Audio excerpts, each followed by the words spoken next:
Hi everybody, it's Tatiana. Today I'm doing something a little different. I am participating in the web series for Black History Month that has been coordinated by Dee Dee over at Frenchie D for the month of February, her Read So Lit initiative. And I want to thank you, Dee Dee, for including me in this series. If those of you who are watching have not seen any of the other videos that have been posted as contributions to the Read So Lit initiative for February, I'll put the links to all three of the videos that she's posted so far where she announces the channels and participants for that week, and in those videos are the links to the channels for each of the participants for that week. So please go check those videos out and enjoy, because there have been some really good videos that have been put up. Kudos to you, Dee Dee, for putting this together. I don't know if any of you have attempted to put things together that include multiple people, but it is something that is very difficult to accomplish even when you are in the same city with the individuals that you are attempting to work with, and Dee Dee has accomplished this around the world.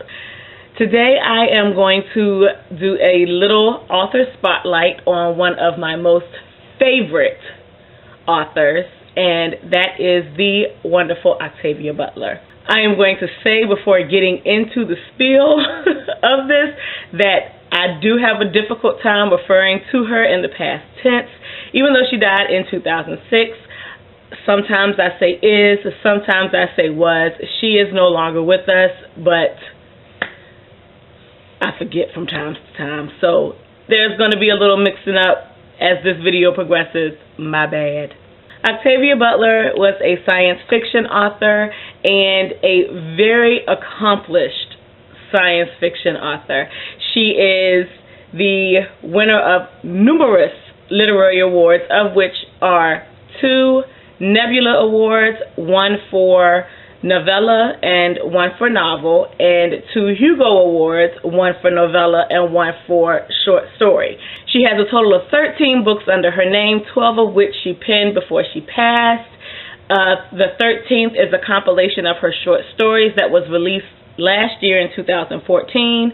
And unfortunately, there was one novel that would have been her 13th novel that she did not get to finish, that would have been another installation in her Pattern Master or Patternist series that was never finished. She's also the first science fiction author to be awarded the MacArthur Foundation Genius Grant.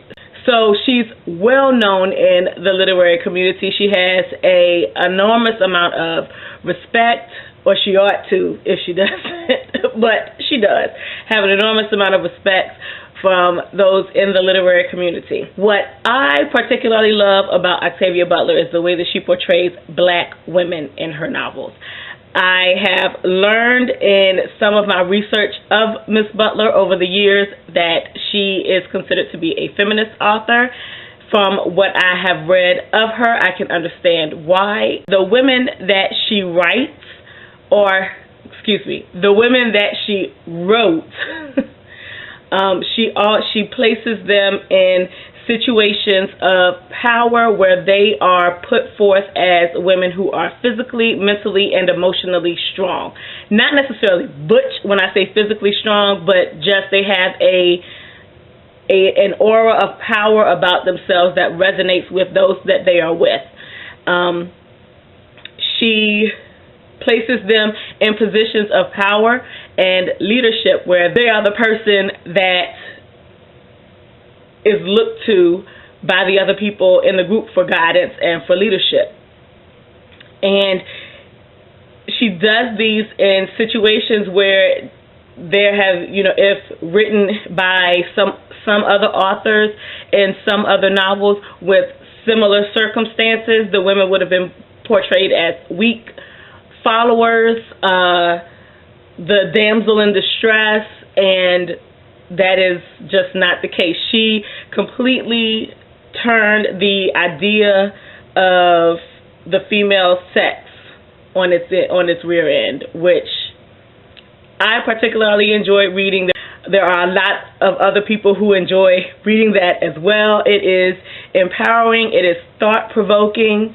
and it leads you to think, you know, and question if you were in this situation, because she places these women in power or in leadership roles, sometimes usurping the person who was initially that leader, not intentionally or forcefully.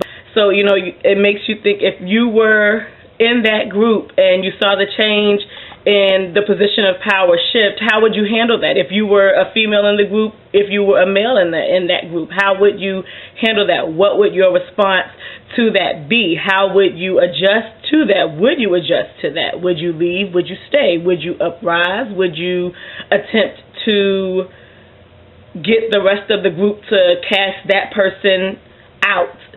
It puts all of those questions into play, and as you know, far as how you would handle that, both as male and female.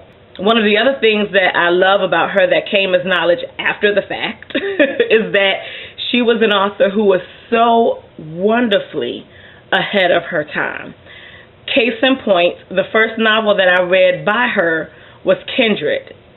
Now, there's a little story behind Kindred. This is my third copy of Kindred. I purchased this on a whim, and I loved the novel so much that I wanted all of my friends who read to read it. Well, the problem with that tends to be that when you loan books to people, they don't always give them back to you. When it came to the third time that I had to buy the novel again, because I refused not to have it on my bookshelf, they had started to change the cover art. So this cover was being phased out of the bookstores. And it just so happened that in 2005, when I went to purchase Fledgling, Walden Books had this final copy of this cover on the bookshelf, and so I grabbed it.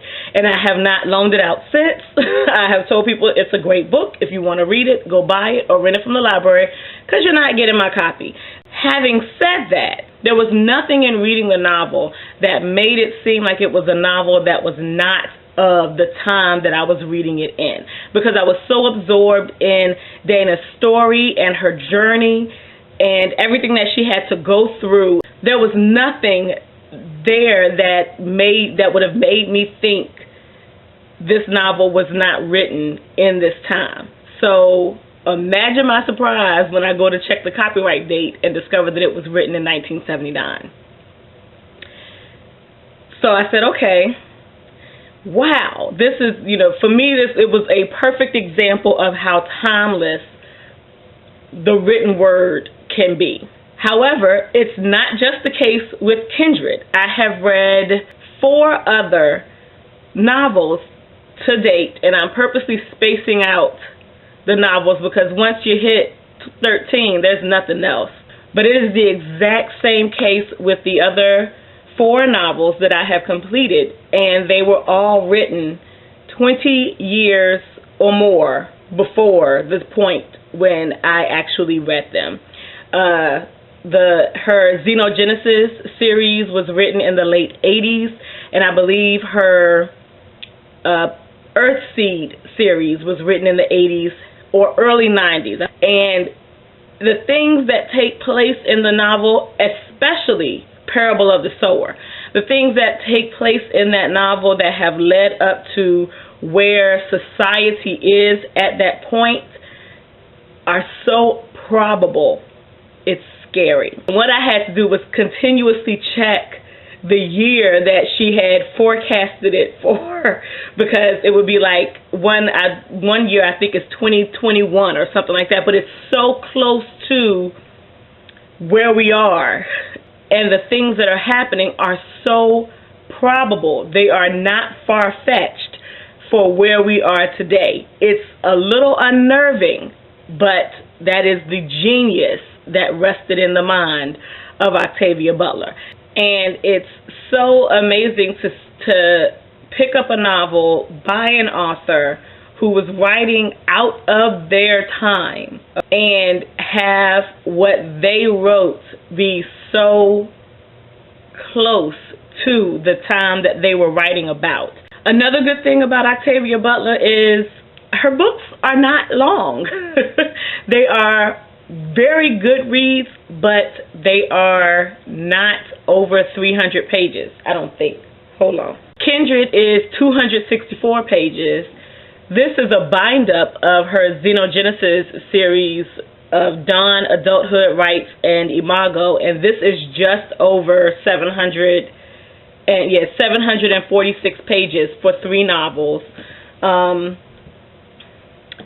of the Sower is under 300 pages.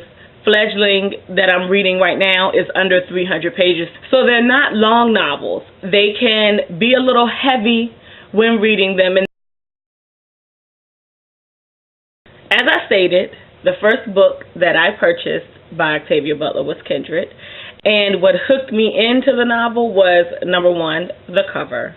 And number two, I started reading it while standing in the bookstore, and I just couldn't see myself leaving it there. I wasn't buying a lot of books at that time, so that was such a new experience for me to be drawn into a book and gravitate towards a book that heavily. This wasn't the only book that I purchased that summer, but this is the only book that I purchased that summer that introduced me to an entirely new author that I got hooked on from that point. So what I will do is read a brief excerpt from the very beginning, the prologue of the story. I lost an arm on my last trip home, my left arm. And I lost about a year of my life and much of the comfort and security I had not valued until it was gone. When the police released Kevin, he came to the hospital and stayed with me so that I would know I hadn't lost him too. But before he could come to me, I had to convince the police that he did not belong in jail. That took time. The police were shadows who appeared intermittently at my bedside to ask me questions I had to struggle to understand. How did you hurt your arm, they asked. Who hurt you? My attention was captured by the word they used, hurt, as though I'd scratched my arm. Didn't they think I knew it was gone? Accident, I heard myself whisper. It was an accident. They began asking me about Kevin. Their words seemed to blur together at first, and I paid little attention. After a while, though, I replayed them and suddenly realized that these men were trying to blame Kevin for hurting my arm. No, I shook my head weakly against the pillow. Not Kevin. Is he here? Can I see him? Who then? They persisted. I tried to think through the drugs, through the distant pain, but there was no honest explanation I could give them. None they would believe. I'm going to stop right there because that could just start me reading the book all over again. If you haven't read anything about Octavia Butler, I would certainly suggest starting with Kindred.